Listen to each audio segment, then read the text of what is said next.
स्वागत है आप सभी का। आपके साथ मैं हूं पुनीत और खबर असरदार आप देख रहे हैं। चलिए सबसे पहले खबर बात कर लेते हैं कांग्रेस की। तो कांग्रेस को एक बड़ा झटका लगा है क्योंकि 500 कांग्रेसियों ने पार्टी छोड़कर बीजेपी की सदस्यता ले ली है। सीएम शिवराज सिंह चौहान की मौजूदगी में इन्होंने भोपाल में यह सदस्यता ली है। चंदेरी, मुंगावली और अशोकनगर के ये कांग्रेस कार्यकर्ताओं ने पार्टी छोड़ दी है और आज ये बीजेपी के हो गए। 500 कार्यकर्ता 100 गाड़ियों में सवार होकर भोपाल पहुंचे थे। 100 से भी ज्यादा गाड़ियों में सवार होकर ये भोपाल पहुंचे थे। मुख्यमंत्री शिवराज सिंह चौहान पहुंचे, पार्टी के प्रदेश अध्यक्ष वी.डी. शर्मा मौजूद थे और इन्हें बीजेपी की सदस्यता दिलाई गई। तो कांग्रेस को एक बड़ा झटका आज लगा है। 500 कार्यकर्ताओं ने पार्टी छोड़कर बीजेपी का दामन थाम लिया है।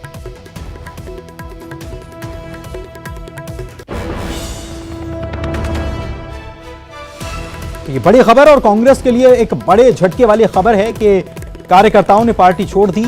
500 कार्यकर्ताओं ने पार्टी छोड़ी। अशोकनगर के ये कांग्रेस के कार्यकर्ता हैं। यहां पर भी उपचुनाव होना है और यहां उपचुनाव के पहले जो तस्वीर बन रही है, जो कार्यकर्ताओं ने पार्टी छोड़कर बीजेपी का दामन थाम लिया है, निश्चित रूप से कांग्रेस के खेमे के लिए यह चिंताजनक खबर कही जा सकती है। एक बड़ा झटका, क्योंकि चुनाव जो भी लड़ा जाता है वो कार्यकर्ताओं के बलबूते लड़ा जाता है और ऐसे में 500 कार्यकर्ताओं का पार्टी छोड़ देना और बीजेपी का दामन थाम लेना एक झटका कांग्रेस के लिए कहा जा सकता है। बीजेपी को इसका जरूर फायदा हो सकता है, लेकिन अब यह देखना होगा कि कांग्रेस क्या आगे की रणनीति बनाती है, क्योंकि कांग्रेस के लिए बड़ा झटका। शिवराज सिंह चौहान की मौजूदगी में इन 500 कार्यकर्ताओं ने बीजेपी की शपथ ली है। पहले कांग्रेस के लिए काम किया करते थे और आज झटका कांग्रेस को लगा कि सभी अशोकनगर के कार्यकर्ता हैं बताए जा रहे हैं, चंदेरी के कार्यकर्ता बताए जा रहे हैं, मुंगावली के कार्यकर्ता बताए जा रहे हैं। जजपाल सिंह जज्जी जो हैं, उनकी अगुवाई में इन्होंने पार्टी छोड़ते हुए बीजेपी का दामन आज थाम लिया।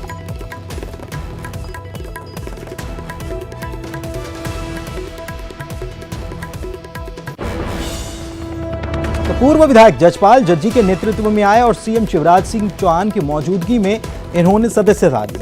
अब यह काम वैसे तो अशोकनगर में भी हो सकता था।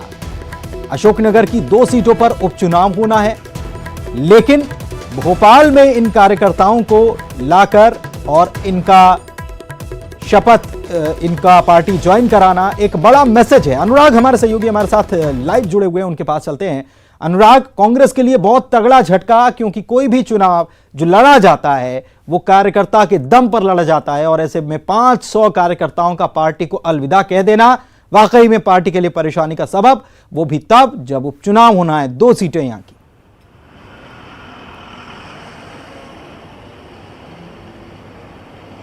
बिल्कुल, देखिए कांग्रेस के कार्यकर्ता और जो कभी कांग्रेस पार्टी के अशोकनगर जिले में चेहरा हुआ करते थे, वही चेहरे अब बीजेपी में शामिल हो गए। बीजेपी का दावा है कि जो कांग्रेस के अशोकनगर के जिलाध्यक्ष हैं कन्हैयाराम लोधी, इसके अलावा लखन यादव और महेंद्र प्रताप बुंदेला समेत कई बड़े जो नेता हैं, जो पूर्व विधायक रहे, कांग्रेस पार्टी से चुनाव लड़ते रहे और जीतकर विधायक बने, ऐसे बड़े चेहरे आज बीजेपी में शामिल हुए हैं। तकरीबन 500 कार्यकर्ता भी आज बीजेपी की सदस्यता लेने का काम किया है। तो निश्चित तौर पर अशोकनगर एक ऐसा जिला है जहां पर उपचुनाव होना है। 2 सीटों पर यहां पर चुनाव होना है। अशोकनगर और मुंगावली, ये 2 सीटें काफ़ी अहम हो सकती हैं। हालांकि ज्योतिरादित्य सिंधिया का ये इलाका कहा जाता रहा है, लेकिन अब कांग्रेस के लिए मुश्किल इसी बात को लेकर होगी कि अशोकनगर जिले में कांग्रेस पार्टी का चेहरा कौन होगा, क्योंकि दोबारा पार्टी के संगठन को खड़ा करना और ऐसे समय में जब उपचुनाव सर पर हो, तब कांग्रेस के लिए अशोकनगर जैसे जिले में अपने आप को खड़ा करना एक बेहद बड़ी चुनौती होगा। लेकिन बीजेपी के लिए अच्छी खबर जरूर है कि 500 कार्यकर्ताओं ने आज पार्टी की सदस्यता ली और इसमें वो तमाम बड़े चेहरे थे जो कभी कांग्रेस पार्टी के बड़े चेहरे हुआ करते थे। तो निश्चित तौर पर कांग्रेस पार्टी के लिए एक झटका जरूर है। और सबसे बड़ी बात है कि आज मुख्यमंत्री शिवराज सिंह चौहान की मौजूदगी में इन कांग्रेसियों ने बीजेपी की सदस्यता लेने का काम किया और मुख्यमंत्री शिवराज सिंह चौहान ने इस बात की नसीहत भी कार्यकर्ताओं को दी है कि किस तरीके से उपचुनाव की तैयारी में पार्टी कार्यकर्ताओं को बीजेपी के पक्ष में माहौल बनाने का काम करना है, क्योंकि 2018 के चुनाव में जो दो चेहरे कांग्रेस पार्टी से जीत कर आए थे वो पाला बदलकर बीजेपी में शामिल हो चुके हैं, जजपाल सिंह जज्जी और बिरजेंद्र सिंह यादव। और यही दो चेहरे इस बार उपचुनाव में बीजेपी की तरफ से अब दावेदार होंगे। तो निश्चित तौर पर एक बड़ी चुनौती कांग्रेस के लिए जरूर होगी, लेकिन बड़ा झटका भी कांग्रेस के लिए कहा जा सकता है। अनुराग, कोरोना काल चल रहा है, आम लोग कहीं पर भी ज्यादा संख्या में इकट्ठा नहीं हो सकते। अशोकनगर से 500 कार्यकर्ताओं को लाया जाता है और उन्हें शपथ दिलाई जाती है मुख्यमंत्री की मौजूदगी में।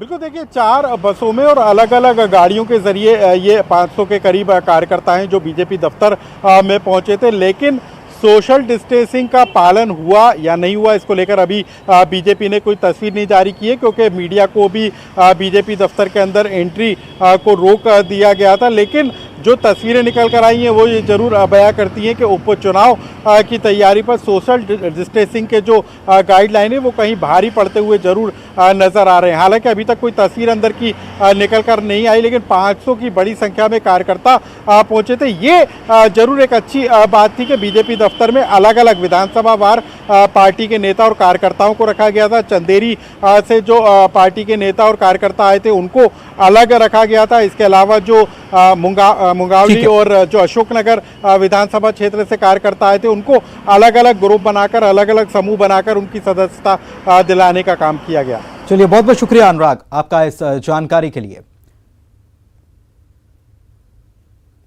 आगे बढ़ते हैं, जबलपुर से खबर आपको बता रहे हैं, जहां पर सरकारी वकीलों को पद से हटाने के मामले से जुड़ी खबर है। हटाए गए वकीलों की याचिका पर हाई कोर्ट में सुनवाई हुई है और मामले में हाई कोर्ट ने सरकार से जवाब भी तलब कर लिया है और 10 दिन में सरकार को जवाब पेश करने का वक्त दिया गया है। कमलनाथ सरकार ने दरअसल इन सरकारी वकीलों की नियुक्ति की थी और इनको पद से हटा दिया गया। तो जब पद से हटाया गया तो इन वकीलों ने हाई कोर्ट में शरण ली और हाई कोर्ट में याचिका लगाई गई। वकीलों की याचिका पर सुनवाई हुई और इसमें अब सरकार से 10 दिनों के भीतर जवाब मांगा गया है।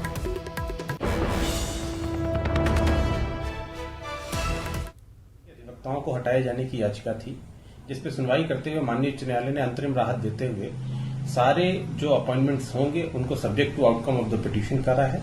इस अंतरिम राहत के कारण अब जो भी नियुक्तियां होंगी, जो राज्य सरकार अब नई पदों पर नियुक्तियां करेगी, वो जो याचिका लंबित है उसके अध्याधीन रहेंगी। इस याचिका में मुख्य रूप से जो याचिकाकर्ता हैं उनके द्वारा यह तर्क दिए गए कि जब उनका टेन्योर अपॉइंटमेंट हुआ था तो उसको cartel without opportunity of hearing नहीं किया जा सकता, और जब रिन्यूअल किया है राज्य सरकार ने तो किन परिस्थितियों में उनका निष्कासन किया है। इन परिस्थितियों को, इन तर्कों को सुनते हुए माननीय उच्च न्यायालय ने आज अंतरिम राहत दी है और इस आदेश के उपरांत सरकार को यह भी समय दिया है कि जो एडिशनल रिटर्न फाइल करना है उसको 10 दिनों के अंदर पेश करें। और चलिए आगे बढ़ते हैं और अगली खबर की बात करते हैं। बीजेपी की बात कर रहे हैं। बीजेपी ने तैयारी कर ली है, कल बीजेपी की तरफ से उपचुनाव के रण का आगाज किया जाना है। केंद्रीय मंत्री नितिन गडकरी कल जनसंवाद रैली करने वाले हैं। शाम 4 बजे वर्चुअल रैली को वे संबोधित करेंगे और मोदी सरकार की उपलब्धियां गिनाने का काम करेंगे। उपचुनाव के रण के लिहाज से ये रैली काफी अहम मानी जा रही है। ग्वालियर चंबल को लेकर गडकरी कोई बड़ा ऐलान भी कर सकते हैं। उपचुनाव की 24 सीटों में से 16 सीटें ग्वालियर चंबल अंचल में पड़ती हैं और चंबल एक्सप्रेस को चंबल प्रोग्रेस वे के नाम से बनाने का ऐलान किया जा सकता है। सीएम शिवराज ने कुछ दिन पहले ही इसको लेकर ट्वीट किया था। चंबल एक्सप्रेस को चंबल प्रोग्रेस वे नाम से बनाने की उन्होंने बात भी लिखी थी। तो सीएम ने नितिन गडकरी से फोन पर बात भी की और जल्द ही चंबल प्रोग्रेस वे का काम भी शुरू हो सकता है। सीएम शिवराज सिंह चौहान ने कांग्रेस पर प्रोजेक्ट को ठंडे बस्ते में डालने का भी आरोप लगाया। उपचुनाव के लिहाज से ग्वालियर चंबल काफी अहम है क्योंकि उपचुनाव की 24 में से 16 सीटें ग्वालियर चंबल अंचल में पड़ती। शरद हमारे सहयोगी हमारे साथ फोन लाइन पर जुड़े हुए हैं, उनसे बात करते हैं। शरद, काफी अहम माना जा रहा है कि वर्चुअल रैली जो नितिन गडकरी करेंगे ये इस लिहाज से भी अहम हो सकती है क्योंकि चंबल एक्सप्रेस वे का जो जिक्र है वो बड़ा अहम होने वाला है, क्योंकि 16 सीटें तो यहीं की हैं और यहीं से आगे का भाग्य भी तय होगा। दोनों दल अच्छे से जानते हैं। देखिए, आपने बिल्कुल सही कहा है। और वैसे तो जो कल की रैली है नितिन गडकरी की, वो जो मोदी सरकार 2 की 1 साल की उपलब्धियां हैं उसको लेकर की जा रही है। लेकिन कहीं ना कहीं ये माना जा रहा है कि कल की जो रैली है वो एक तरीके से जो उपचुनाव के रण का आगाज है वो होने जा रहा है मध्य प्रदेश में 24 सीटों का। इसमें खास बात ये भी है कि जो बात आपने कही है वो दरअसल इस लिहाज से अहम हो जाती है नितिन गडकरी की रैली की। कुछ वक्त पहले ही मुख्यमंत्री शिवराज सिंह चौहान ने एक ट्वीट किया था और उस ट्वीट में उन्होंने कांग्रेस पर गंभीर आरोप लगाते हुए ये कहा था कि जो चंबल एक्सप्रेस वे प्रोजेक्ट था उसको ठंडे बस्ते में डालने का काम तब की कमलनाथ सरकार ने किया और अब मध्य प्रदेश की सरकार इस एक्सप्रेस वे को चंबल प्रोग्रेस वे के नाम से बनाएगी। और तब मुख्यमंत्री ने जो केंद्रीय मंत्री हैं नितिन गडकरी उनसे इस संबंध में बातचीत भी की थी। तो ये माना जा रहा है कि कल शाम को 4 बजे, हालांकि वर्चुअल तौर पर ये रैली होगी, लेकिन मुख्यमंत्री शिवराज सिंह चौहान, बीजेपी के तमाम जो नेता हैं वो प्रदेश कार्यालय में मौजूद रहेंगे और बीजेपी ने करीब 1 लाख लोगों को ऑनलाइन इस रैली से जोड़ने की तैयारी की है। तो कल जब नितिन गडकरी सभा को संबोधित करेंगे तो ये माना जा रहा है कि वो चंबल प्रोग्रेस वे का भी ऐलान कहीं ना कहीं कर सकते हैं। और ये ऐलान इस लिहाज से भी महत्वपूर्ण है क्योंकि जो 24 उपचुनाव की सीटें हैं उनमें से अकेले 16 ऐसी सीटें हैं जो ग्वालियर चंबल संभाग से आती हैं। यानी कि शरद ये कह सकते हैं कि बीजेपी प्रोग्रेस वे का रास्ता तैयार करने का कवायद है उपचुनाव के लिहाज से। बिल्कुल, देखिए इसमें कोई दो राय नहीं है और अब बीजेपी की कोशिश भी यही है कि इस एक्सप्रेस वे पर वो अपने उपचुनाव की जो गाड़ी है उसको तेज रफ्तार से दौड़ाए और 24 में से, जैसा मैंने कहा भी कि 16 सीटें अकेले ग्वालियर चंबल की हैं, यही निर्णायक साबित होंगी कि आने वाले दिनों में जो उपचुनाव के नतीजे हैं वो किस तरफ जाते हैं। क्योंकि उपचुनाव इस लिहाज से भी महत्वपूर्ण है क्योंकि इसी के नतीजे ये तय भी करेंगे कि मध्य प्रदेश में आखिरकार किसकी सरकार रहेगी। बहुत बहुत शुक्रिया शरद आपका इस जानकारी के लिए। आगे बढ़ेंगे। बीजेपी के दिग्गज नेता ज्योतिरादित्य सिंधिया की तबीयत बिगड़ गई है। इसके कारण उन्हें दिल्ली के मैक्स अस्पताल में भर्ती कराया गया है। हालांकि सिंधिया की मां माधवी राजे सिंधिया पहले से ही कोरोना को लेकर मैक्स अस्पताल में भर्ती हैं। इसके बाद कोरोना की आशंका के चलते ही सिंधिया को भी अस्पताल में भर्ती कराया गया है।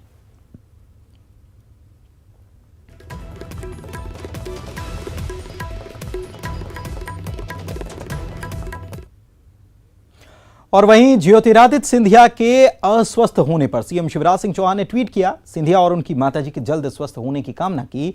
लिखा कि सिंधिया जी और उनकी माताजी के अस्वस्थ होने का समाचार मिला। मैं आप दोनों के जल्द स्वस्थ होने की प्रार्थना करता हूं। और इधर ज्योतिरादित्य सिंधिया की सेहत को लेकर कमलनाथ ने भी ट्वीट किया। पूर्व सीएम कमलनाथ ने ट्वीट करते हुए लिखा है कि ज्योतिरादित्य सिंधिया और उनकी माताजी के अस्वस्थ होने की जानकारी मिली है। ईश्वर से उनके शीघ्र स्वस्थ होने की कामना करता हूं। वहीं पूर्व मंत्री जयवर्धन सिंह ने भी ट्वीट किया और लिखा कि सिंधिया और उनकी माताजी के स्वस्थ होने की उन्होंने कामना की और उन्होंने कहा है कि जानकारी उन्हें लगी, जिसके बाद वे ईश्वर से कामना करते हैं कि दोनों शीघ्र स्वस्थ हों और दीर्घायु।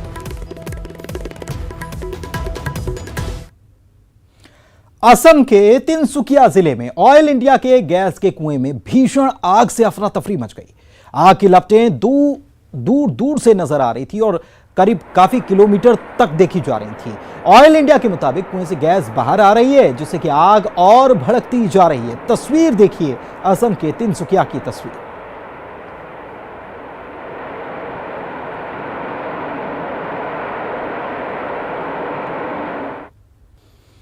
ब्रेक के बाद आपका स्वागत है और इंदौर से खबर आपको बता रहे हैं, जहां पर कुवैत में फंसे भारतीय इंदौर पहुंचे हैं। कुवैत एयरवेज की स्पेशल फ्लाइट से ये लोग पहुंचे हैं। कुवैत से 51 यात्री इंदौर पहुंचे हैं। यात्रियों को क्वारंटीन सेंटर भेज दिया गया है। इन्हें क्वारंटीन किया जाएगा और उसके बाद इन्हें इनके स्थान पर पहुंचाया जाएगा। तो इंदौर से ये बड़ी खबर आपको बता रहे हैं। कुवैत में ये फंसे हुए थे ये सभी भारतीय और इंदौर पहुंची है इनकी फ्लाइट। कुवैत एयरवेज की स्पेशल फ्लाइट पहुंची है और इसमें 51 यात्री सवार थे। इंदौर ये पहुंचे हैं। अब इन सभी यात्रियों को क्वारंटीन सेंटर भेजा गया। ये तस्वीर हम आपको दिखा रहे हैं, देख सकते हैं आप। ये फ्लाइट पहुंची इंदौर एयरपोर्ट पर और कुवैत से ये यात्री आए जो फंसे हुए थे भारतीय वहां पर अब ये लौटे हैं और 51 यात्री इसमें सवार थे। सभी को क्वारंटीन किया गया है। क्वारंटीन सेंटर इन्हें भेजा गया है। क्वारंटीन किए जाने के बाद इन्हें इनके गंतव्य तक भेजा जाएगा। ये बड़ी खबर आपको बता रहे हैं इंदौर से, जहां कुवैत में फंसे भारतीय वापस स्वदेश लौटे हैं।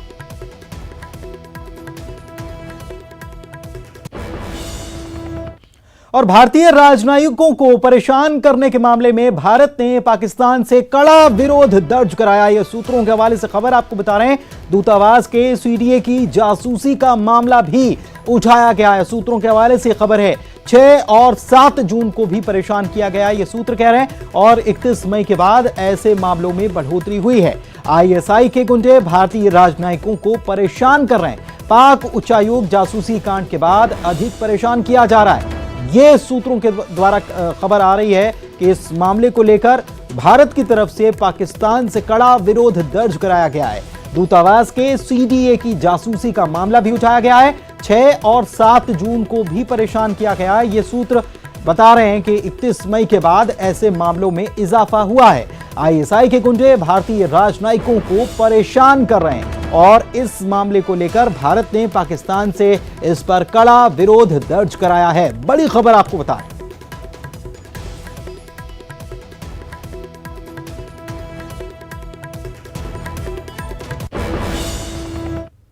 राजधानी भोपाल के खटलापुरा घाट पर बाढ़ आपदा और उससे बचाव को लेकर मॉक ड्रिल की गई।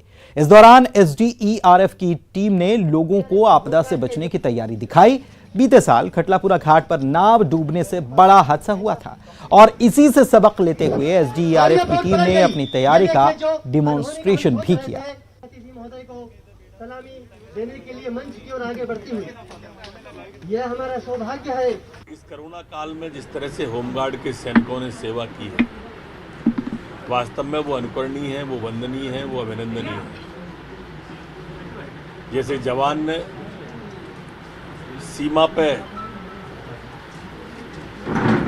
अपनी जान लगाकर देश की सीमाओं की रक्षा करता है, वैसे इस कोरोना काल में हम सब जब अपने कमरों में बंद थे, बिस्तरों पर सो रहे थे, उस वक्त हमारे होमगार्ड का जवान सड़क पर खड़ा था, हमारे पुलिस का जवान सड़क पर खड़ा था। वो दिन में भी खड़ा था, वो रात में भी खड़ा था, वो 24 घंटे 8 पहर खड़ा था। और इसलिए हौसला अफजाई के लिए हम सबको कृत संकल्प होना चाहिए और आपसे भी प्रार्थना है कि आप उस दिशा में बढ़ें।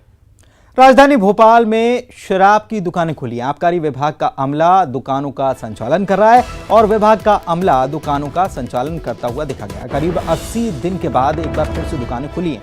कलेक्टर के आदेश के बाद ये शराब दुकानें खोली गई हैं। करीब 32 जगहों पर शराब की दुकानें खुली हैं। शराब दुकानों पर लोग भी पहुंचे हैं और सोशल डिस्टेंसिंग के साथ ही शराब की बिक्री यहां पर हुई है। और छत्तीसगढ़ के सूरजपुर से खबर बता रहे हैं, जहां पर 2 पटवारियों को निलंबित किया गया। क्वारंटीन सेंटर से मजदूरों के भागने का यह मामला है। लापरवाही के आरोप में 2 पटवारियों को निलंबित किया गया। जिला प्रशासन ने यह कार्रवाई की है। डिप्टी कलेक्टर और तहसीलदार को इस मामले में कारण बताओ नोटिस जारी किया गया है। आज सुबह बड़ी संख्या में प्रवासी मजदूरों ने क्वारंटीन सेंटर से भागने की कोशिश की थी। और इसी के साथ खबर असरदार के बुलेटिन में था। नमस्कार।